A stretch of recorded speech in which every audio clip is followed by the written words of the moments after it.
Estados Unidos, ela foi delegada pelo New York Times, que é um jornal americano, New York Times New York, para acompanhar o processo de Eichmann. Para quem não sabe quem é Eichmann, você não saber, se é erudição, Google, vocês baterem Google, Google explica, mas como se não vão poder bater agora, eu vou dizer para vocês quem é. Eichmann foi um alemão nazista que foi encarregado pelo regime nazista de viabilizar o tráfego ferroviário e conduzisse mais rapidamente mais judeus para os campos de concentração e matasse. Então ele era um homem que ficava no seu birô, nunca viu um judeu, nunca viu sangue, nem viu os campos de concentração, ficava estudando o mapa dos trens. Para quê? Para pegar os judeus dessa região, levarem rapidamente para o próximo campo de concentração, interromper o tráfego, mandar que passe aqui, evitar que a carga atrapalhe. Com isso conseguiu liquidar 5 milhões de judeus em pouco tempo. Ok? E esse homem, no fim da guerra, sumiu, fez plástica naturalmente, foi parar na Argentina, viveu muitos anos na Argentina, e a polícia secreta de Israel atrás dele. É considerado os maiores criminosos contra os judeus, apesar de nunca ter visto um judeu nem um abutre cego, mas fez toda essa política de morte, não é verdade? A polícia secreta israelita descobre, rapta contra todas as leis, põe no avião e leva para Israel. E faz um julgamento dele. Longo julgamento público, nos jornais. E Hannah Arendt foi assistir o julgamento, porque era judia, sabia alemão, e Israel estava lá com um repórter do jornal americano. E ela narra tudo isso. E depois disse, Eichmann foi examinado por 7 psiquiatras no mundo inteiro. Todos disseram que ele era normal, não era patológico, não era nem perverso, nem um louco. Era um normal, um pai com um bom esposo, tratava as pessoas. E como é que ele fez esse crime? Sabe o que ela respondeu? Ele não pensa, ponto. Só isso, não pensa. Não pensa. Quem não pensa, faz isso. Pensar era perceber tudo isso que eu estou falando aqui. E eu não percebi. Carimbado. Alô, carimbado.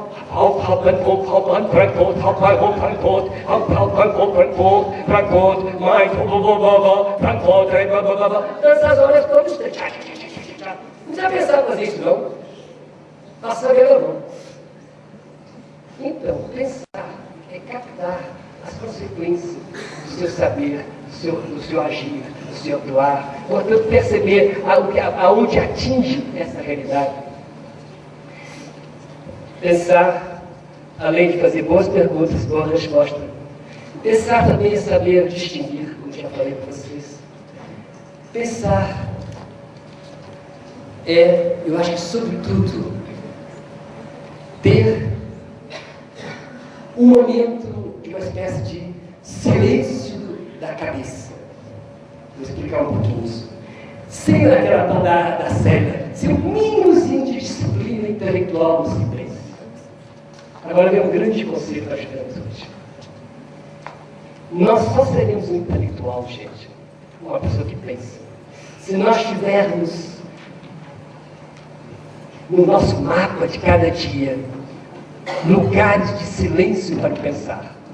No barulho, portanto, com música o dia todo nas orelhas. Nos estudos, assim, afoito de prestar exame, de preparar papers e exame, nós não pensamos. Os nossos cursos superiores não nos ajudam muito a pensar. Nos fazem tarefeiros. Nós só pensaríamos no momento em que nós tivéssemos um mínimo de solidão de pensar. Isso seria um exercício muito interessante se cada dia você tivesse meia hora de pensar. Meia hora só por dia. Não é contemplação espiritual transcendental, não, pensar. Você coloca diante de vocês um problema que vocês queiram resolver. Em vez de ir logo correndo atrás do cubo de informação, vocês parem, peguem um papel, peguem um lápis e comecem a fazer o seguinte: em torno deste problema, coloque todas as palavras e pensamentos que lhe ocorrem, espontaneamente. Vamos se eu colocasse a palavra inflação. Eu coloco a palavra inflação no quadro. Você coloca o seu papel. Inflação me faz pensar em quê? Você bota você.